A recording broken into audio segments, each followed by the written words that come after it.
There is a particular kind of silence that settles over a house after a secret has been kept too long. It is not the silence of peace.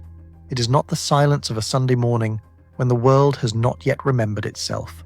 No, it is heavier than that. It sits in the corners of rooms, behind closed doors, inside locked drawers.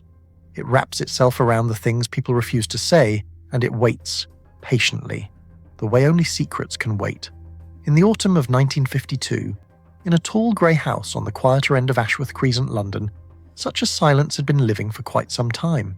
The house belonged to Sir Edmund Hartley, a man of considerable fortune, considerable reputation, and, as it would later prove, considerable deception.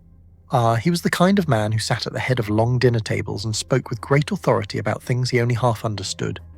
The kind of man who collected beautiful things, paintings, silverware, rare books, people, and displayed them all with equal pride. He had recently commissioned his portrait. He would not live to see it finished. The painting still exists, they say, hanging in a room that no one enters anymore, unfinished. The left hand raised slightly, the fingers reaching towards something just outside the frame, and on one finger, a ring that, according to everyone who knew Sir Edmund Hartley, he never once owned. It was that ring that Hercule Poirot noticed first.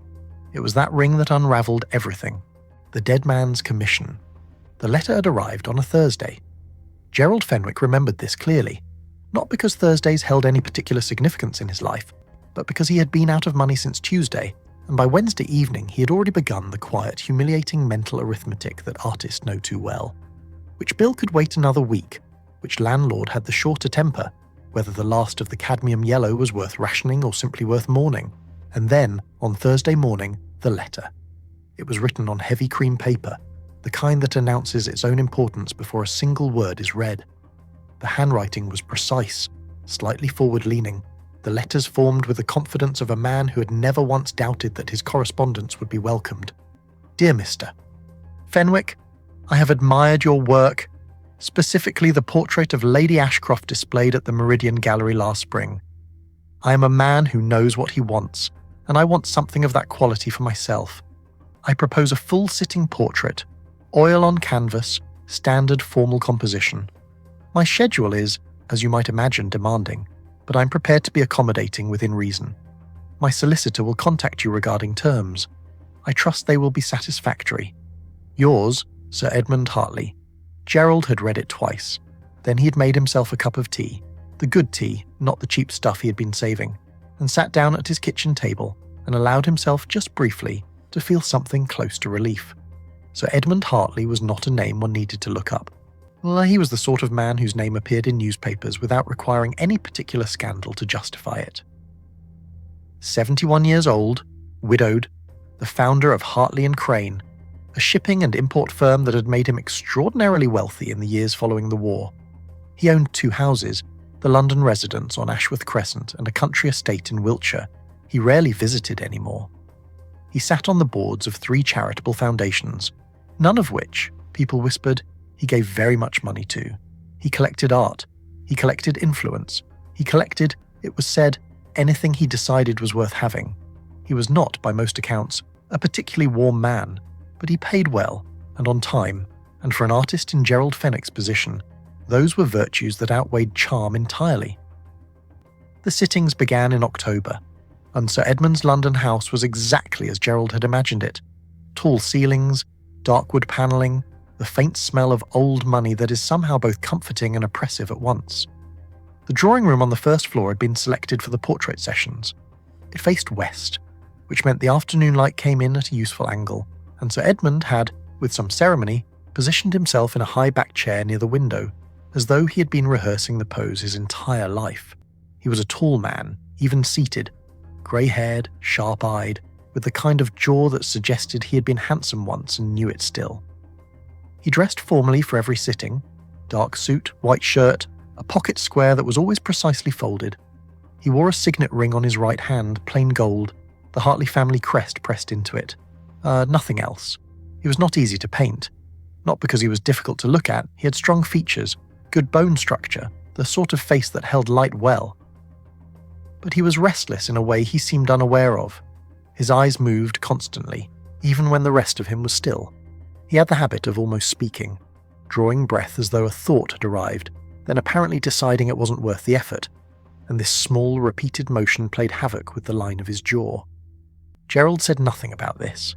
Sir Edmund was paying too well for complaints. They spoke occasionally during the sittings. Sir Edmund asked questions about Gerald's other work with the detached curiosity of a man who finds a subject mildly interesting but does not intend to pursue it further.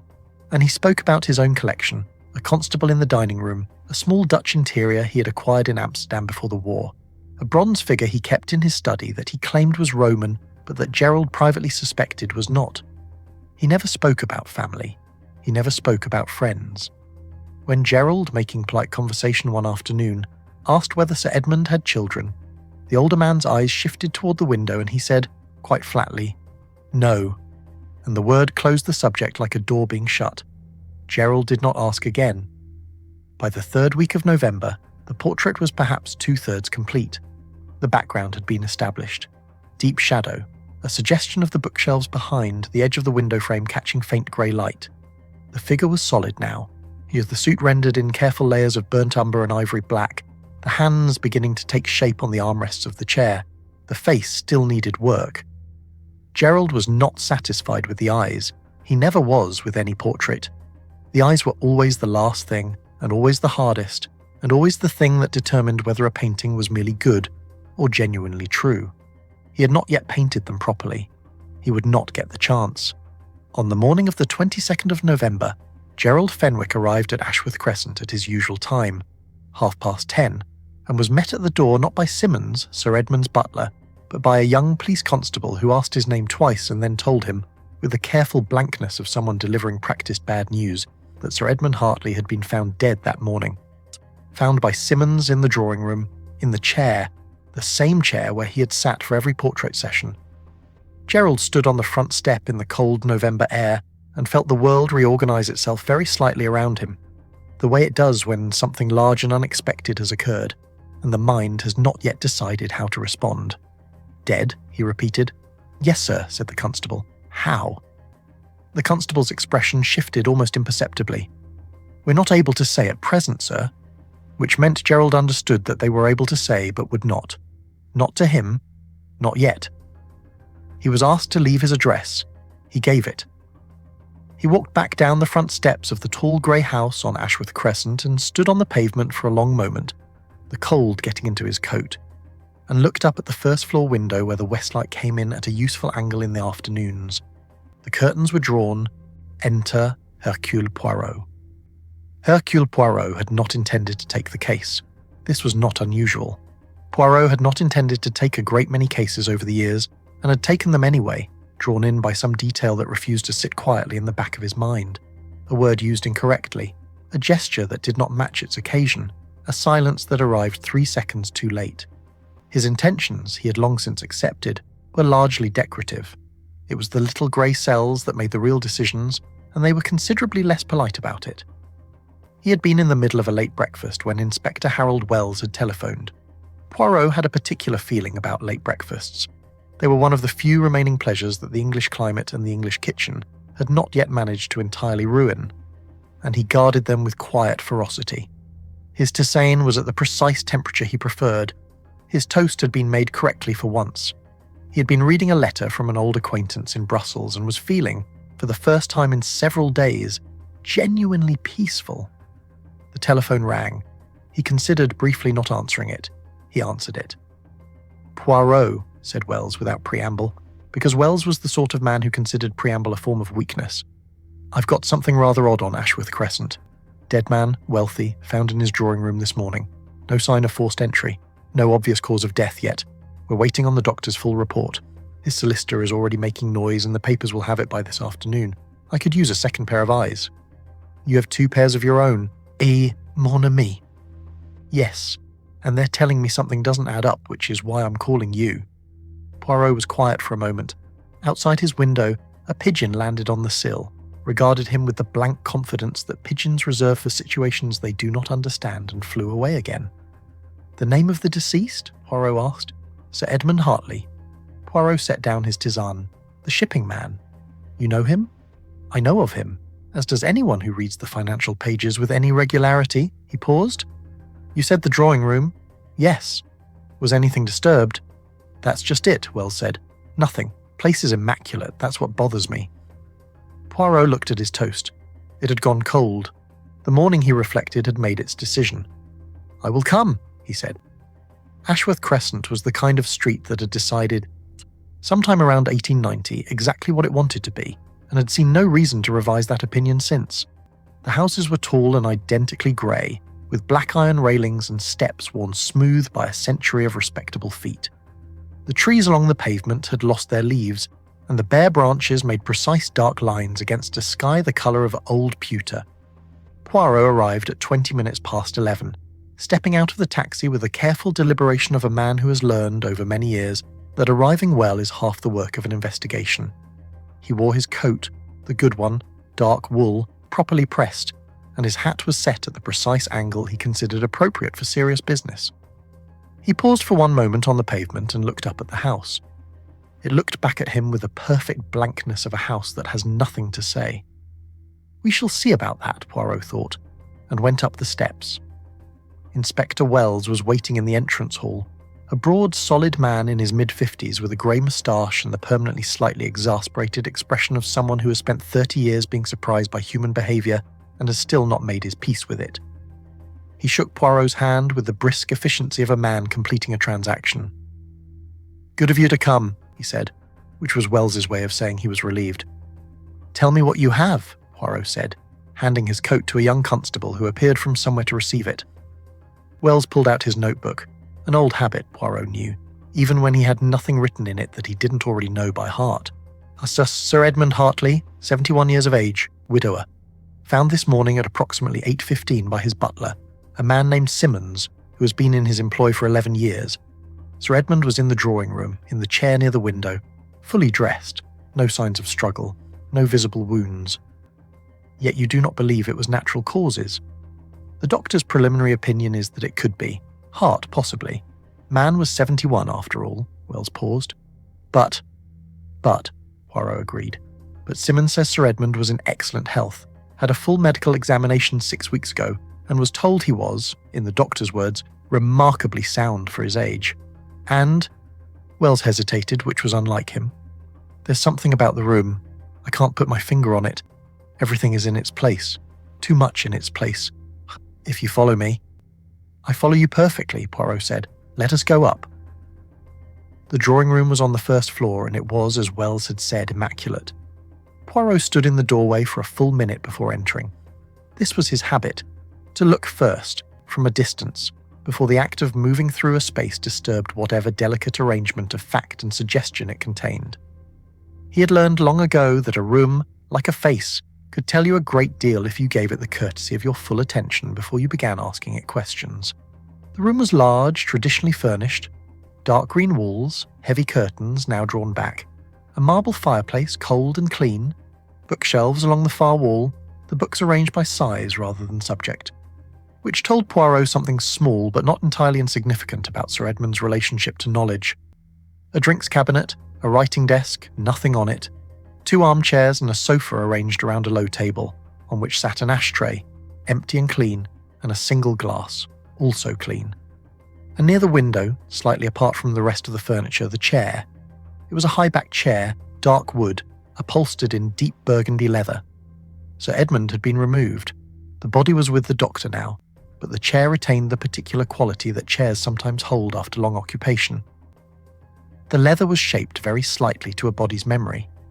Poirot walked toward it slowly. He looked at the position of the chair relative to the window. He looked at the small table beside it, a lamp switched off and a book closed.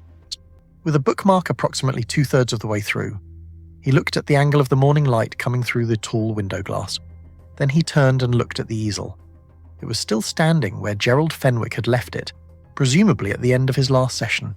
The canvas faced the chair, or rather faced the light that fell on the chair.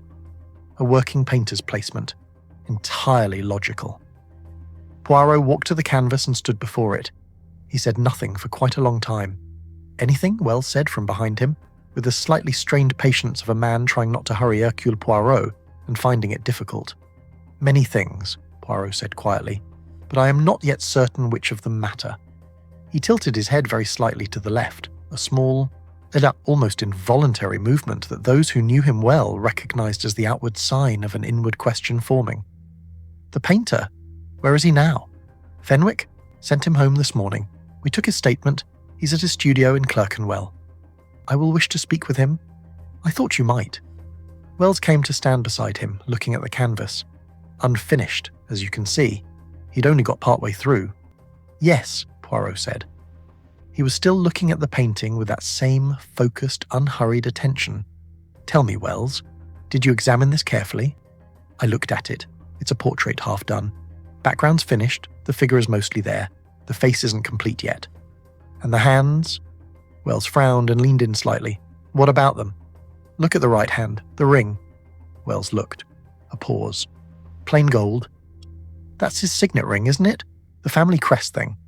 "That," Poirot said, "is on his right hand, yes. Now look at the left." Another pause, longer this time. "There's a ring on the left hand too," Wells said slowly. "There is." Was that also his?" Poirot clasped his own hands behind his back and straightened up with the slight effort of a man whose knees have begun registering their opinions about cold floors. He was quiet for a moment. "When the body was examined," he said carefully, "was there a ring on Sir Edmund's left hand?" Wells opened his notebook, though Poirot suspected the answer was already in his head. He flipped through 2 pages. "No," he said. "Right hand, signet ring. Left hand, nothing." "Nothing," Poirot repeated. "So the painter made a mistake. Added a ring that wasn't there." Poirot turned away from the canvas and walked slowly toward the window, looking down at the street below. A woman walked past with a small dog. A taxi moved through the grey morning. Everything ordinary, everything unhurried. "Gerald Fenwick," he said, half to himself, "is, by all accounts, a painter of considerable skill and careful observation. A man who studies his subjects. A man who looks." He paused. "Such a man does not add a ring that was not there by accident, mon ami." Wells was quiet for a moment. "You think he painted something he actually saw?" "I think," Poirot said, turning from the window, "that at some point during those sittings, Sir Edmund Hartley wore a ring on his left hand that he did not ordinarily wear, and I think Gerald Fenwick, being the kind of man who looks, saw it. And painted it." He picked up his hat from the chair where he had rested it and turned it once in his hands, a small thinking motion. "The question, my dear Wells, is not whether the painter made an error." He set the hat back down. "The question is what that ring was, and where it is now, and why a man who apparently did not own such a thing was wearing it at all." Wells looked at the canvas again. At the painted left hand, the painted ring. A dark band, narrow, with what appeared to be a small stone set into it. Not a signet ring, not a family crest. Something else entirely. "Right," he said, with the tone of a man whose morning has just become considerably more complicated. "Where do we start?" Poirot picked up his hat properly this time and set it on his head. "We start," he said, "with the painter. The unfinished canvas.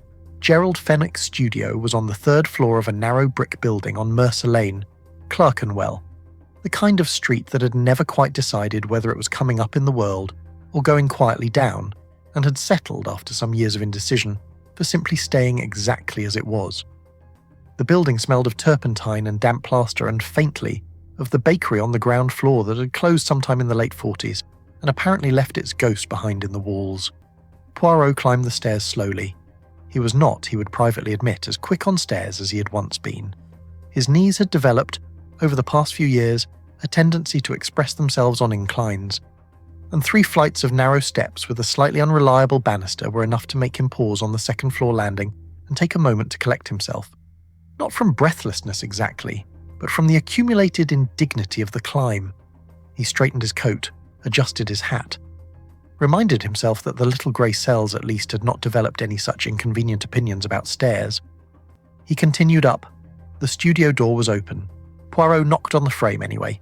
He had always believed that the courtesy of knocking existed independently of whether a door was open or closed. And Gerald Fenwick looked up from where he was sitting at a work table near the window, not painting, not drawing, simply sitting with a mug of something hot between both hands and the particular expression of a man who has received bad news and has not yet found anywhere to put it. He was younger than Poirot had expected, perhaps 35, lean, with paint-stained fingers and dark circles beneath his eyes that suggested the night had not been kind to him. He had the slightly distracted look of someone whose mind kept returning, against its will, to the same unwelcome thought. "Mr. Fenwick," Poirot said pleasantly, "I am Hercule Poirot. I wonder if I might have a few minutes of your time." Fenwick set down his mug. "The police already spoke to me this morning." "I know, I am not the police." Poirot looked around the studio with genuine interest. The canvases stacked against the walls, the half-finished studies pinned above the work table. The organised disorder of a working painter's space. "I'm simply a man with a few questions. May I sit?" There was a wooden stool near the work table. Fenwick gestured toward it with something between permission and resignation, and Poirot sat, settling himself with the careful deliberation of a man who has learned not to trust unfamiliar seating. "I understand this has been a difficult morning," Poirot said. "Not as an opening to anything, simply as a statement of fact, offered with the quiet sincerity of someone who meant it." Fenwick looked at his hands. "I didn't know him well, Sir Edmund. We weren't—" It wasn't that kind of arrangement, but still, he paused. "He was alive 3 days ago, sitting in that chair telling me I'd got the line of his shoulder wrong." "Had you?" A brief, humourless smile crossed Fenwick's face. "No. But he was paying, so I listened." Poirot nodded slowly. He let the silence sit for a moment. Not an uncomfortable silence, just a breathing space. He had found, over many years, that people filled silences with things they had not planned to say, and that these unplanned things were frequently the most useful. But Fenwick did not fill this one. He simply waited, with the patience of a man who had spent a great deal of his professional life waiting for light to change. "Mr. Fenwick," Poirot said at last, "I would very much like to see the portrait." Something shifted in Fenwick's expression. Small, but there. "The police have the original, at the house." "I know, I've seen it." Poirot tilted his head slightly. "But I wondered whether you had made any preliminary sketches. Studies. It is common practice, I believe, before beginning a formal portrait, to work out the composition, the pose, the details." A pause. "Yes," Fenwick said carefully. "I made some studies." "Might I see them?" Another pause, longer this time. Fenwick looked at Poirot with the evaluating expression of a man trying to determine exactly how much another man already knows. It was, Poirot reflected, a look he'd seen many times, in many rooms, on many faces. It never meant nothing. Fenwick stood, crossed to a flat wooden drawer unit against the far wall, and pulled open the second drawer from the top. He leafed through several large sheets of paper and withdrew 3, which he brought to the work table and laid out flat. Poirot leaned forward. They were pencil studies, quick, confident lines, the kind of drawings that showed a skilled hand thinking out loud on paper. The first was a compositional sketch, the figure loosely indicated in the chair, proportions being worked out. The second was a study of the hands, both hands, rendered in careful detail, the knuckles, the tendons, the way the fingers rested on the chair arms. Poirot looked at the second sketch for a long time. The right hand showed the signet ring clearly indicated. The left hand, he looked carefully. The left hand showed a ring as well, a narrow band, a small setting. The same ring that appeared in the painting. "This study," Poirot said, touching the edge of the paper without lifting it. "The hands. You drew this from life?" "All my studies are from life." "Of course." Poirot straightened. "So Sir Edmund was wearing this ring, the one on the left hand, during at least one of your sessions." Fenwick said nothing. "Mr. Fenwick!" Poirot's voice remained entirely pleasant. "I am not here to cause difficulty for you. I am here because a man is dead and certain things do not yet make sense to me, and in my experience, things that do not make sense have a reason for not making sense. The ring on the left hand, Sir Edmund wore it during your sittings?" A long moment. "Once," Fenwick said finally. "Just once. The second session, I think. He came in wearing it. I noticed it because I notice things. It's what I do." He sat back down at the work table, wrapping both hands around his mug again. "He caught me looking at it. He seemed, I don't know, uncomfortable. He took it off after about 20 minutes and put it in his jacket pocket. Didn't say anything about it. But you'd already drawn it. I'd already drawn it. And you painted it into the portrait." Fenwick looked up. "I painted what I saw. I always paint what I see. That's the only way I know how to work." A pause. "Should I not have?" Poirot did not answer this directly. He was looking at the third sketch now, a study of Sir Edmund's face, the features roughed in with careful attention, the eyes particularly well observed. It was, even unfinished, a strong likeness, a perceptive one. There was something in the drawn face that the formal portrait had not yet captured, something around the eyes, a quality that was not quite hardness and not quite sorrow, but something that lived in the uncomfortable space between them. "You're a very good painter, Mr. Fenwick," Poirot said quietly, and he meant it. Fenwick looked at the sketch.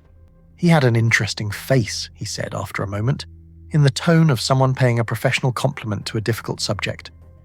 "Most people with money don't. They get a certain look after a while. Smooth, you know, like something's been worn away. But him," he stopped. "Yes," Poirot said. He looked like a man who was carrying something heavy that he'd been carrying so long he'd stopped noticing the weight. Fenwick paused. "I was going to try to get that into the eyes. When I got to the eyes..." Poirot was quiet for a moment. He looked once more at the sketch of the hands, at the clearly indicated ring on the left hand. Small, narrow, a dark stone or perhaps dark metal. It was difficult to tell from pencil alone. "This ring," he said, "can you describe it more precisely? The colour? The setting?" Fenwick thought for a moment. "Dark metal, not gold. Silver, possibly, or something darker. The stone, if it was a stone, was dark red. Garnet, maybe. It was set simply, no elaborate work around it.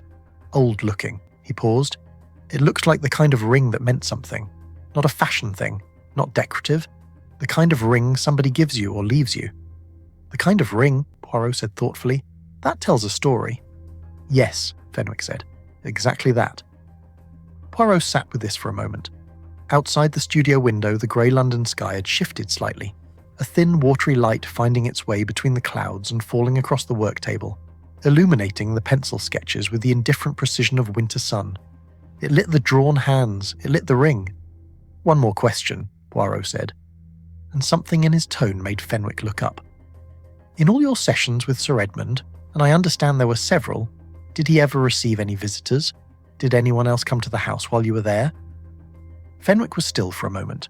Then he reached for his mug and drank from it, and Poirot noted, he always noted these things, that the drink was taken not because the man was thirsty, but because it gave him 2 seconds to decide something. "Once," Fenwick said, "a woman, about 3 weeks into the sittings, early November, I think. She didn't come inside as far as I know. I was on my way out end of the session, and I saw her on the front step. She and Sir Edmund were talking, or rather," he stopped. "Rather," Poirot said, "rather she was talking." "He was listening with the look of a man who wants a conversation to be over." Fenwick set down his mug. "I didn't hear what was said. It wasn't my business. I walked past and got a cab. But I remember thinking..." "Yes?" "I remember thinking she looked like someone who had been angry for a very long time. Not in an obvious way, just in the way she stood, in the way she looked at him." He paused. "Like she had a right to something she'd never been given." The studio was quiet. Somewhere below, a door opened and closed, and the faint smell of old bakery drifted up through the floorboards and vanished again. Poirot stood, slowly, with the slight effort his knees now routinely required of him. He straightened his coat. He looked once more at the sketch on the table, the careful observant drawing of 2 hands, and the ring that should not have been there. "Thank you, Mr. Fenwick," he said. "You've been most helpful." "Have I?" Fenwick said, and it was a genuine question, not a rhetorical one. He looked uncertain in the way that people sometimes look when they have said more than they intended without being entirely sure when it happened. "More than you know," Poirot said pleasantly. He picked up his hat. He moved toward the door, then paused, one hand on the frame. "The woman on the step," he said, without turning around. "Did you happen to notice anything else about her? Any detail, however small?" A moment of silence. "She was wearing gloves," Fenwick said slowly, as though retrieving the memory from somewhere it had been stored without labels. "Dark gloves, and there was a brooch on her coat. Small, looked like a flower. Or maybe a bird. I only saw it for a second. And her age? 40 perhaps, 45, hard to say." A pause. "She had the kind of face that had been pretty once and hadn't entirely forgotten it." Poirot nodded once to himself. "Thank you," he said again, and went out and descended the 3 flights of stairs with rather more purpose than he had climbed them, his knees registering their continued objections, which he continued, with great practice, to ignore. The ring's trail.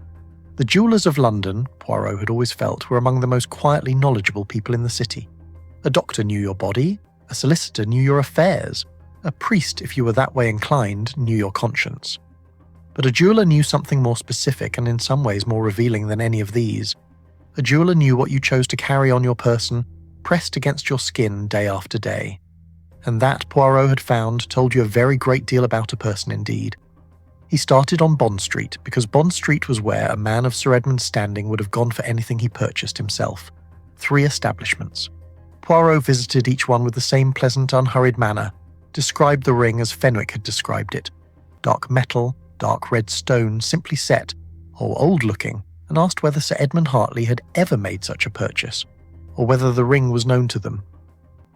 The first 2 produced nothing. Polite regret, a careful check of records, nothing. The third, a narrow shop with a green door and a window display arranged with the restrained confidence of a place that did not need to try very hard, produced a Mr. Albright. He was a small, precise man of perhaps 65, with the particular quality of stillness that belongs to people who spend their working lives handling delicate things. Poirot described the ring. Mr. Albright listened with his hands folded on the counter and his head slightly tilted. When Poirot finished, the jeweller was quiet for a moment. "I don't believe that ring came from us," he said. "Or from anywhere on Bond Street, if I'm honest with you. What you're describing, dark metal, garnet, simple setting, old, that sounds to me like a piece with some age to it. 20, 30 years old, possibly more, not purchased, inherited perhaps, or given." "Given," Poirot repeated. "It's the kind of ring," Mr. Albright said carefully, "that one person gives to another to mark something. Not an engagement, not a formal occasion, something private." He paused. "If you want to trace something like that, Mr. Poirot, Bond Street won't help you. You'd want the smaller places, older places, Hatton Garden possibly, or some of the shops further east that deal in estate pieces and second-hand work."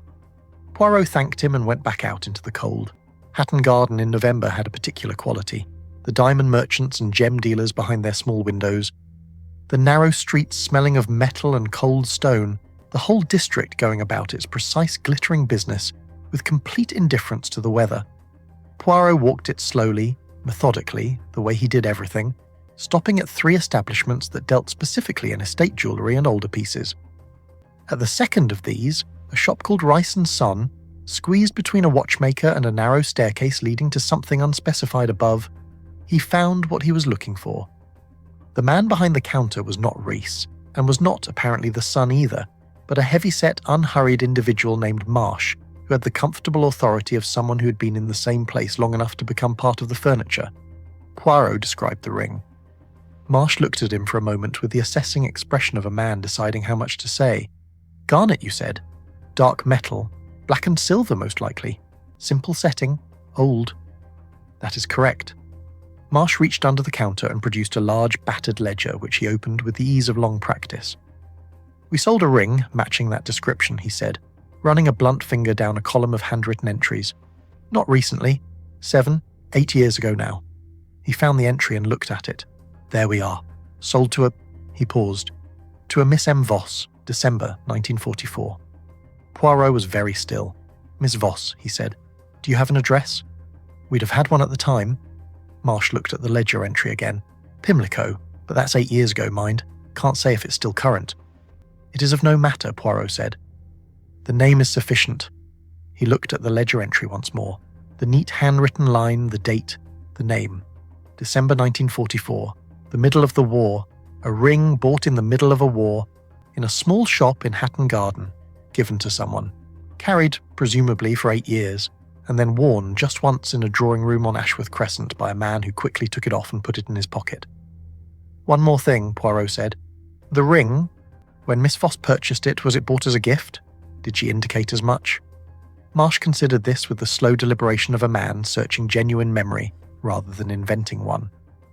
"I wasn't here in 44, he said finally. "My father would have served her. He's gone now, but..." He looked at the ledger again. "There's a note here, in my father's hand. He made notes sometimes. Says when a piece had a story." He tilted the ledger slightly toward the light. Customer requested engraving inside band. 2 initials only. E and M said it was for someone who would understand. The shop was very quiet. Outside, a van moved slowly along the street, and someone somewhere dropped something metal, and the small, ordinary sounds of Hatton Garden continued entirely without interest in what had just been said. E and M Edmund, and M, Margaret perhaps, or something else entirely. But Edmund. He was almost certain of Edmund. "Thank you," Poirot said. He closed his notebook. He had taken out his notebook at some point without entirely registering it, which happened sometimes when his attention was very thoroughly elsewhere, and buttoned his coat. And he walked out of Rice and Son into the cold Hatton Garden street, and stood for a moment on the pavement thinking. The ring had been bought by a woman, bought in wartime, engraved with 2 initials, E and M given, presumably, to Edmund Hartley.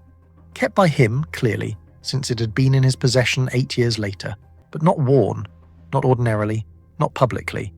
Worn once in the presence of a painter who noticed things, and then quickly removed and pocketed. A ring you keep but do not wear. A ring you keep in a drawer or at the bottom of a box or at the back of a shelf and take out occasionally. When the mood takes you, when something shifts in the complicated interior weather of a man who has been carrying something for a long time. Take out and hold, perhaps, or simply look at, and once, for reasons that were his own, put on. Darky and Monsieur Poirot began walking toward the main road where a taxi could be found. The woman on the step of Ashworth Crescent. The woman who had stood there in early November speaking to Sir Edmund with the posture of someone who had a right to something she had never been given. A woman of 40 or 45, Fenwick had said. A woman whose face had been pretty once and hadn't entirely forgotten it. Miss M. Voss, Pimlico, 1944. Poirot raised his hand for a taxi. It was time, he thought, to find her. The woman in the shadows. Margaret Voss lived in a flat on Claverton Street, Pimlico. Not the same address that appeared in the Race and Son ledger from 1944, but close enough to suggest that she had not moved very far in 8 years, which told Poirot something small about the life she lived. People who move far are people with options. People who stay within the same half mile tend to be people held in place by something. Work, habit, or the invisible weight of a history they cannot quite leave behind. The building was respectable, but tired. 4 stories of pale London brick, the paint on the front door a dark blue that had once been confident and had since faded to something more apologetic. The kind of building that housed people who are managing, not struggling, not comfortable, but managing, with the particular quiet dignity of those who had decided long ago that dignity was the one thing they would not surrender. Poirot rang the bell for flat 3. There was a long pause, then a woman's voice through the intercom, careful and neutral. "Yes?" "Miss Voss," Poirot said pleasantly. "My name is Hercule Poirot. I wonder if I might speak with you. It concerns Sir Edmund Hartley." The pause this time was of an entirely different quality. The door buzzed open. She was waiting in the doorway of the flat when Poirot reached the 2nd floor. A woman who was, as Fenwick had estimated, somewhere in her early 40s, though she carried her age with the particular composure of someone who had stopped fighting it and arrived, through that surrender, at something more interesting than youth. She was not tall. She had dark hair, now threaded with grey at the temples, and dark eyes that assessed Poirot with a speed and precision that he found immediately interesting. She wore a plain grey dress, no jewellery, no brooch today. Her hands, he noted, were ringless. She looked at him for a moment with an expression he could not immediately name. Not fear, not surprise exactly, but something adjacent to both. The expression of someone who has been waiting for a knock at the door for a very long time and is not entirely certain now that it has come, whether they are relieved or terrified. "Mr. Poirot," she said. Her voice was controlled, educated. South of England originally, he thought, but with something else layered under it, some other geography she had moved through at some point. "You'd better come in." The flat was small and very clean, and arranged with the particular care of someone who lived alone and had decided that their immediate surroundings would be exactly as they chose them to be, even if nothing else in their life was. Books on the shelves, arranged and evidently read. A small writing desk near the window. On the mantelpiece a photograph, a boy, perhaps 10 or 11 years old, serious-faced, in school uniform. No other photographs. Poirot sat in the armchair she indicated. She sat across from him, straight-backed. her hands folded in her lap with a composure that he recognized as the kind that costs something to maintain. "You know why I am here," Poirot said.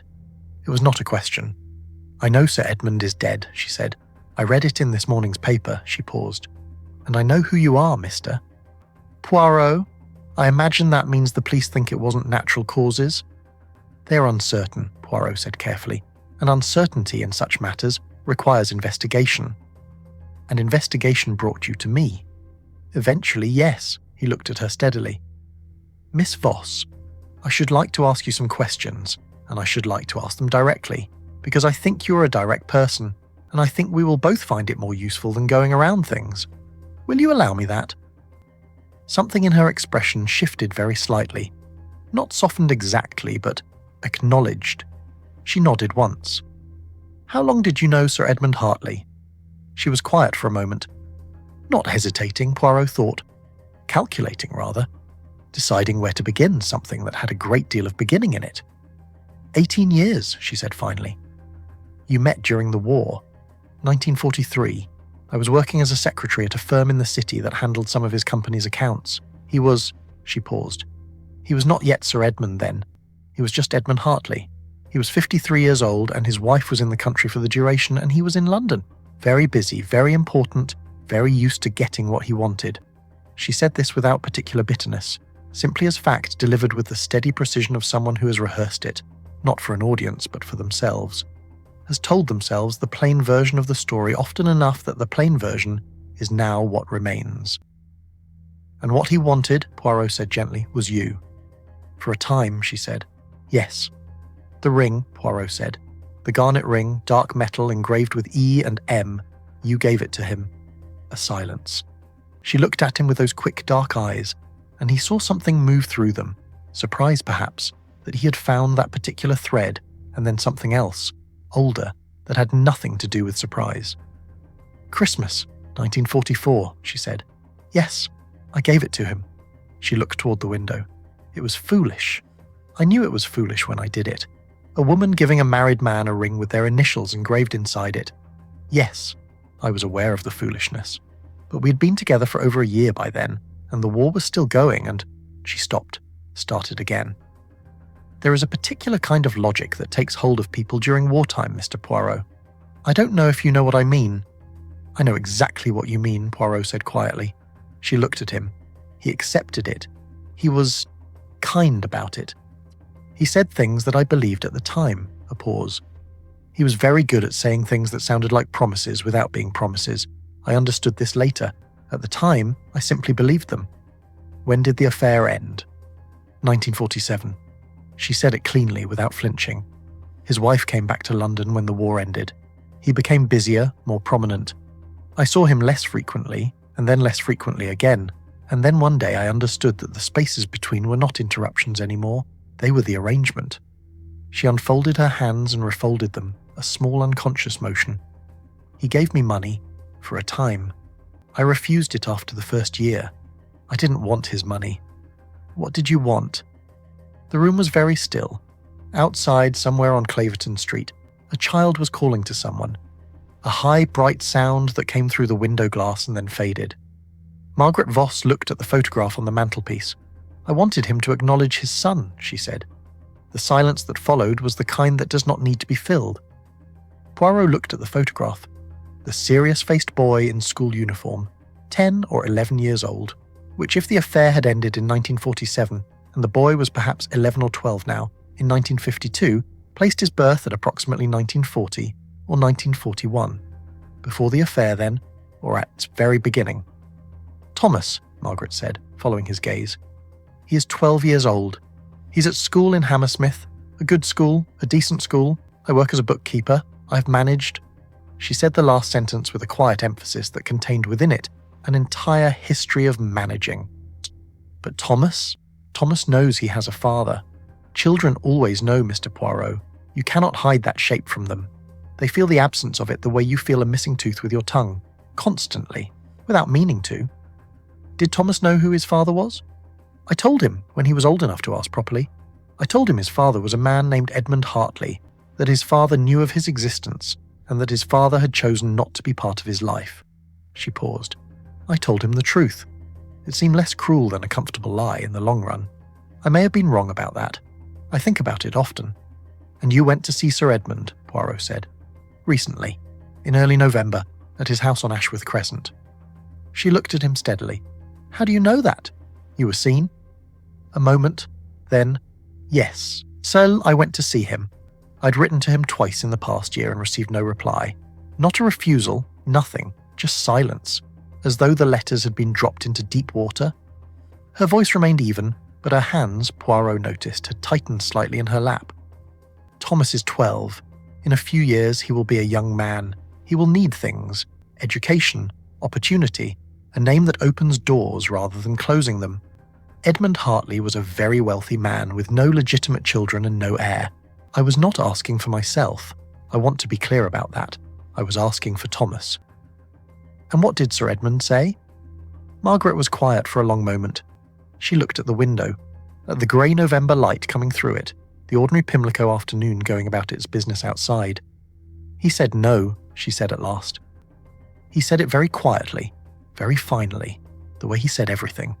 He said that he had built his reputation over 30 years and that he would not, those were his exact words, Mr. Poirot, I will not forget them. He said he would not have it dismantled by the consequences of a wartime indiscretion. She paused. A wartime indiscretion.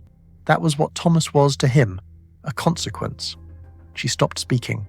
The muscle along her jaw was very slightly set. I left. There was nothing else to say. How did you feel? Poirot asked gently.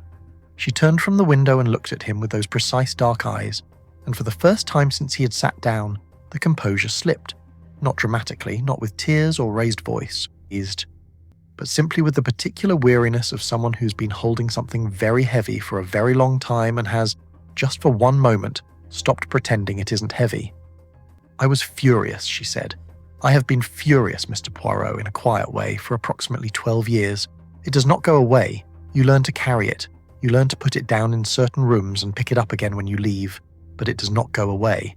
She paused. Is that what you wanted to know? I wanted to know the truth, Poirot said simply. You have given it to me. He looked at her for a moment. This woman who had been managing quietly, precisely for 12 years, who had given a ring in wartime with initials engraved inside it, E and M. Dian had watched it be pocketed and silenced and carried in secret by a man who would not even acknowledge what it represented. Miss Voss, he said carefully, on the night of November the 21st, the night before Sir Edmund was found dead, where were you? She looked at him.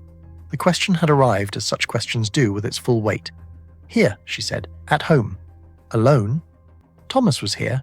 He came home from school at 4 o'clock. We had supper together. He did his schoolwork. I read. We were both in bed by 10, she paused. He's 12 years old, Mr. Poirot. He is my alibi, such as it is. Did anyone else see you? A neighbour, perhaps? Mrs. Albano on the ground floor. She saw me collecting the post at around 6 in the evening. She may remember. Margaret's voice was steady. I did not kill Edmund Hartley, Mr. Poirot. I want to be absolutely clear about that. Whatever I felt, whatever I feel, I did not go to that house, and I did not harm him. I have a son to raise. I do not have the luxury of being reckless with my freedom. Poirot nodded slowly. He believed her. He believed her not because she had said it firmly, and not because she had provided a reasonable alibi, but because of the quality of her fury, which was old and deep and managed, the fury of someone who had learned to live alongside their anger rather than act on it. That was a different thing entirely from the sharp, hot, recent fury of someone who had done something irreversible. But someone had. He stood, with the familiar effort, and picked up his hat. The ring, he said, turning it in his hands for a moment in the way he had. When you went to see Sir Edmund in November, did you notice whether he was wearing it?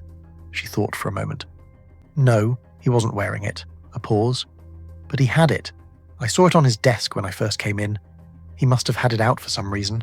He put it in his drawer when he saw me looking at it. A very slight pause. Even then, with me standing right there, the woman who gave it to him, he hid it. Poirot was quiet. One last question, he said. The painter, Gerald Fenwick, do you know that name? Something crossed her face then. Something small and quick, like a light being switched on and immediately off again in a room at the end of a corridor. No, she said. and Poirot, who had been watching faces say things their owners had not intended for a very long time, noted the small, swift light and said nothing about it, and thanked her and went to the door. He paused in the hallway, one hand on the doorframe, a habit he had apparently developed without intending to, of pausing in doorways. "Thomas," he said without turning, "is he well?" A silence behind him. Then, quietly, "He is a good boy. He is very clever. He deserves better than he has been given." "Yes," Poirot said. "I rather think he does." He went out, down the stairs and out into the Pimlico afternoon, and he walked for some time before hailing a cab because walking helped him think, and there was a great deal now to think about. She had said no, but her face had said something else entirely when he mentioned Gerald Fenwick's name, and that small, swift, instantly suppressed reaction was, Poirot thought, the most interesting thing that had happened all day. The truth on canvas, Poirot did not sleep well that night.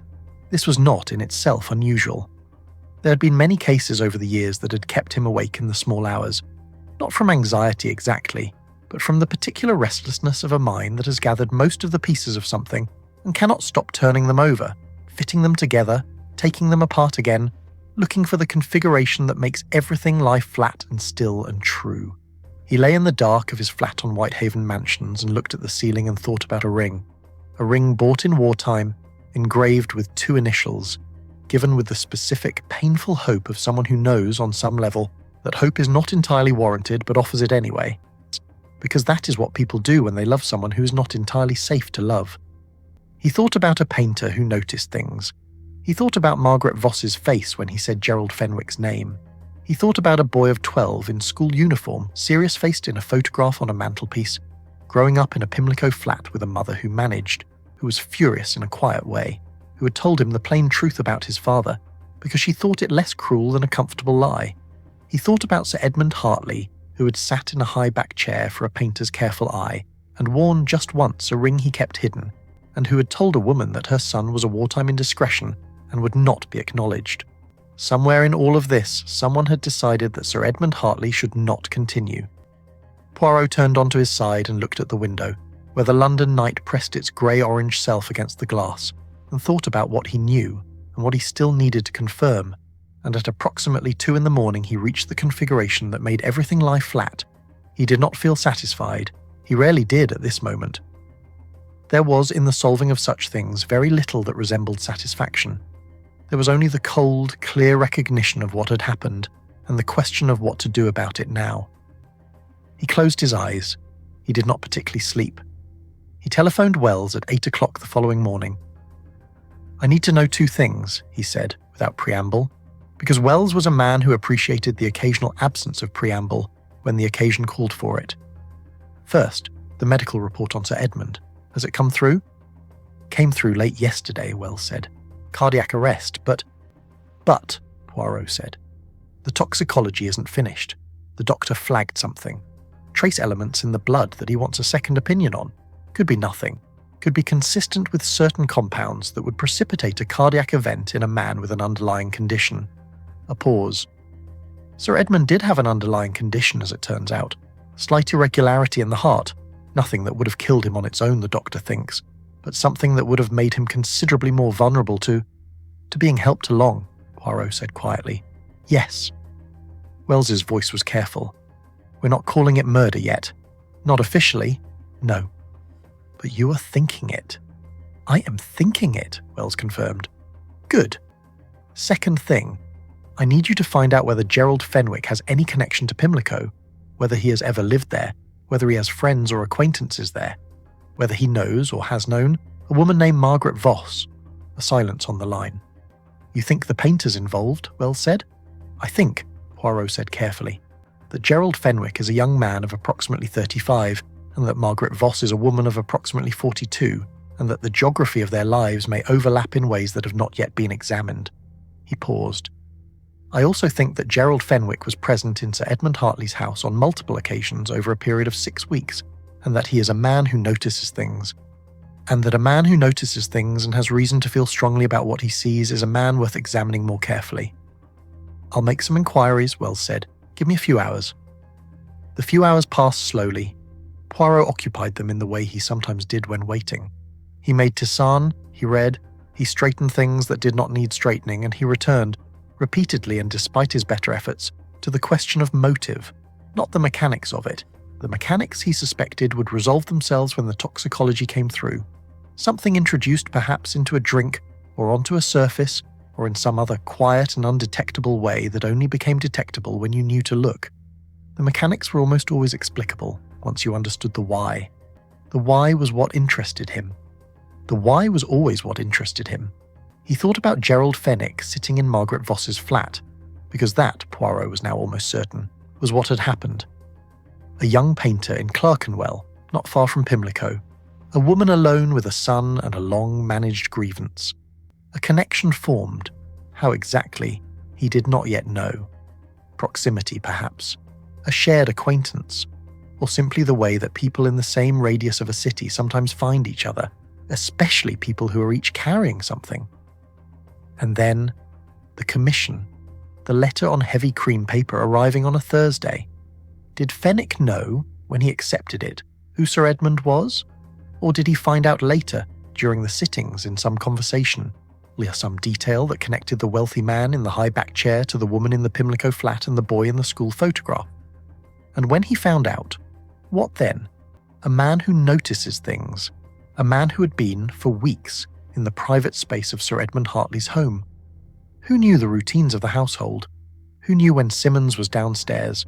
Who had in all likelihood been offered drinks during the sittings?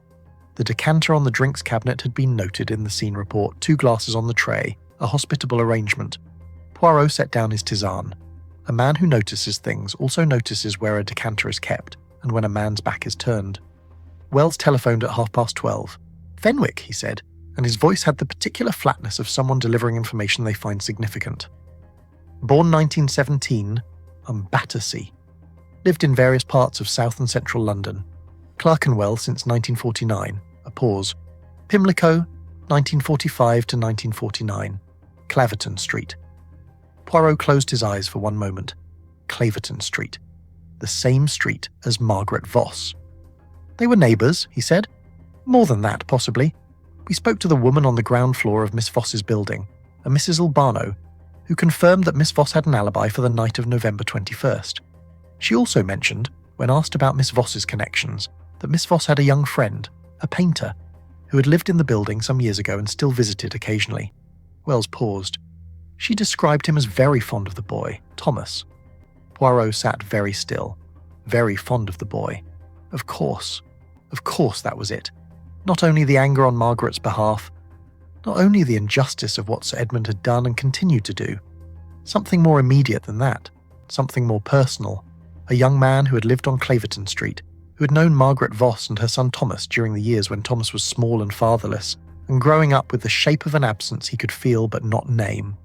A young man who was himself, perhaps, familiar with that particular shape, who had looked at this woman and this boy and felt something that made Sir Edmund Hartley's name, when he eventually encountered it, feel like a specific and intolerable thing. "Wells," Poirot said, "I need you to meet me at Fenwick's studio. Now, if you can manage it." "I can manage it. And Wells, bring someone with you. Not for me, for him."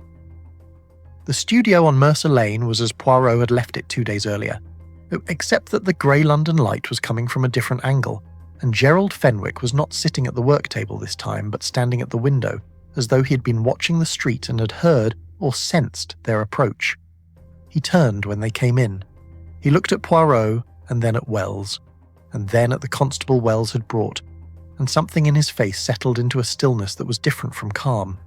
It was the stillness of someone who's been moving for a long time and has arrived, at last, at the place where moving stops. "Mr. Fenwick," Poirot said. He did not sit this time. He stood a few feet into the room, his hat in his hands, turning it in that small, thinking way. "I owe you, I think, the courtesy of telling you what I know before I ask you anything. I find it more honest." "In these circumstances?" Fenwick said nothing. He watched Poirot with dark, steady eyes. "You lived on Claverton Street, Pimlico, from 1945 to 1949, Poirot said. "You knew Margaret Voss during those years. You knew her son, Thomas.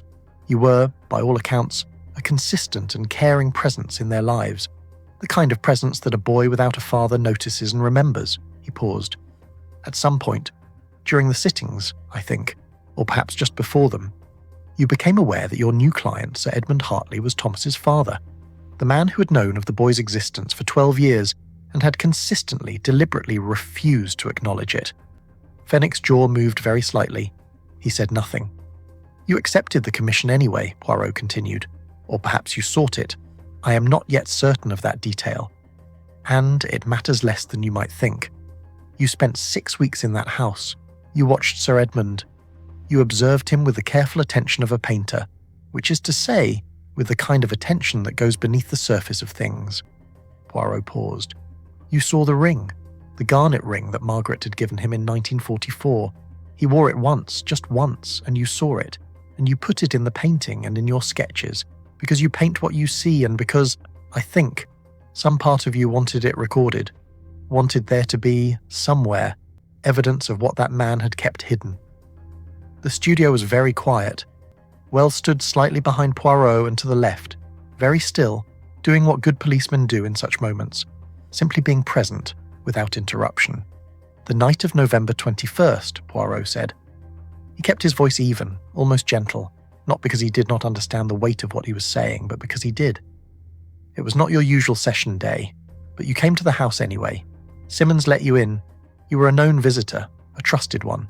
Sir Edmund was in the drawing room. He paused. The decanter was on the side table, as it always was.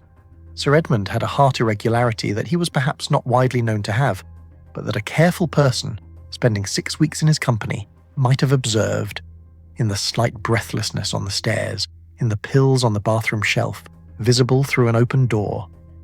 Poirot turned his hat once more. What you used, we will know from the toxicology when it comes through. Something that would do its work quietly on a heart already compromised. Something that looked, to a first examination, like simple cardiac arrest. Gerald Fenwick had not moved. He stood at the window with the grey light behind him, and his hands at his sides and his face entirely still, and he looked, Poirot thought, not like a man caught, but like a man who has been holding a very heavy thing for a very long time and has been told he may now, finally, set it down. He was 71 years old, Fenwick said. His voice was quiet, flat. He had more money than he could spend in 3 lifetimes, and he sat in that chair week after week talking about his constable and his Roman bronze and his reputation, while Thomas grew up in a 2-room flat in Pimlico and called himself Voss because his father wouldn't give him his name. He stopped. His hands, Poirot noticed, were very slightly trembling. I watched him for 6 weeks. I painted him. I looked at his face every session, and I tried to find something in it, some regret, some awareness of what he had done, some humanity. A pause. There was nothing. He was completely at peace with himself. Completely. And that, Poirot said softly, was when you decided. Fenwick looked at him.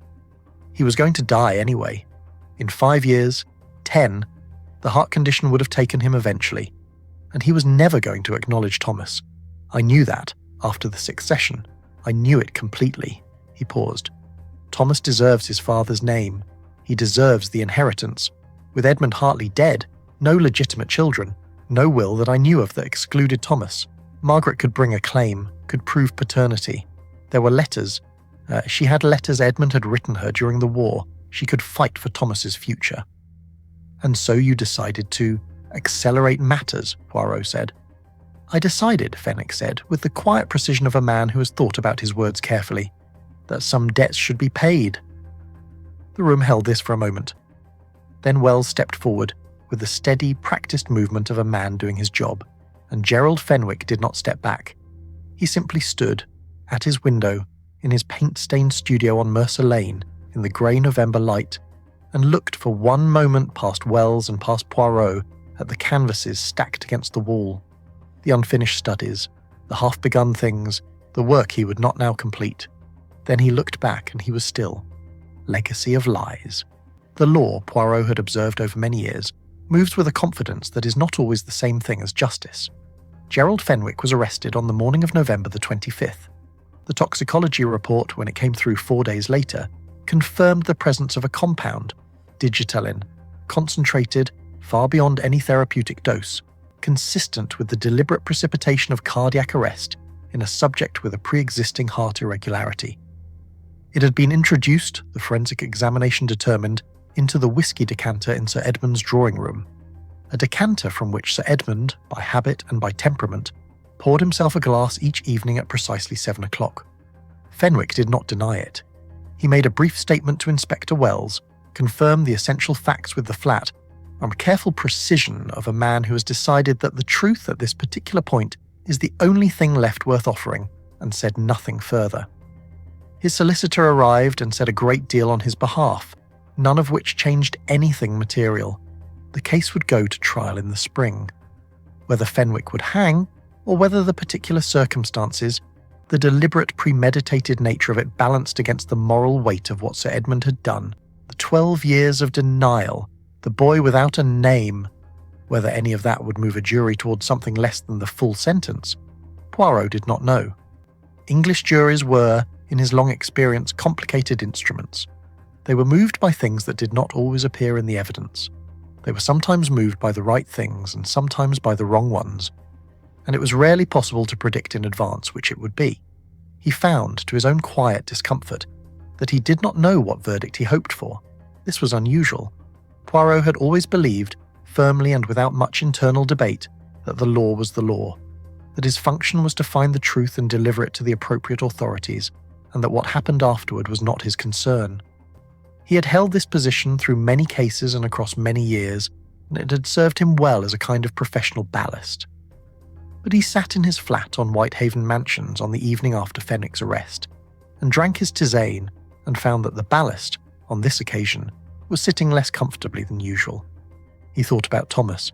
He went to see Margaret Voss one final time on a Thursday afternoon in early December,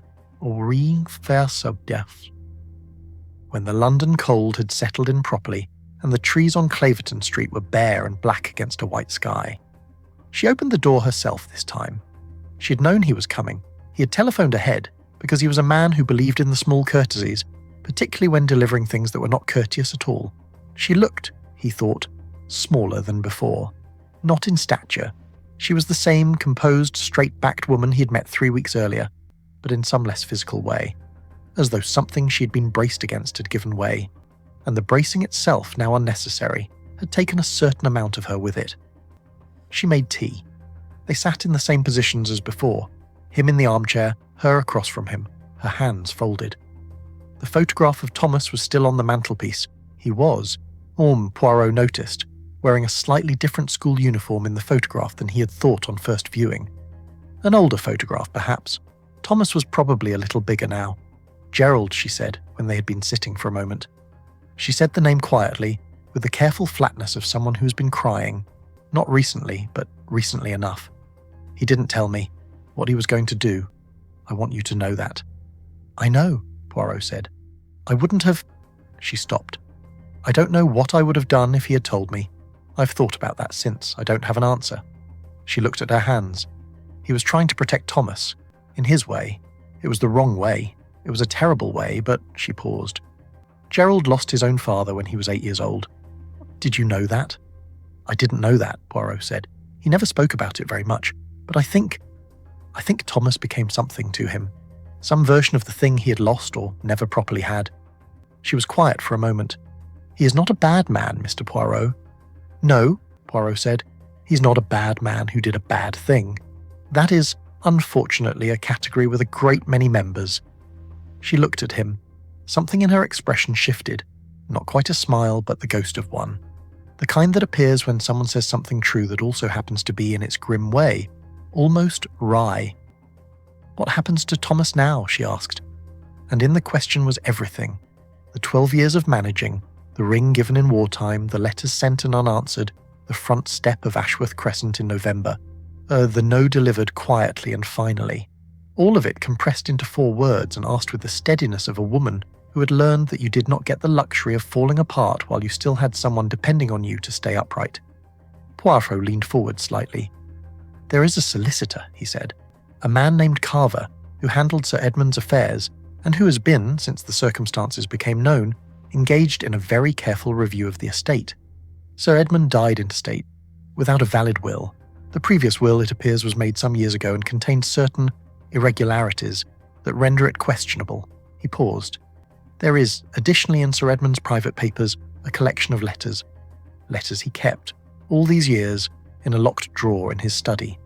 Letters written to him between 1943 and 1947, signed with a name he apparently could not bring himself to destroy, whatever else he was able to do.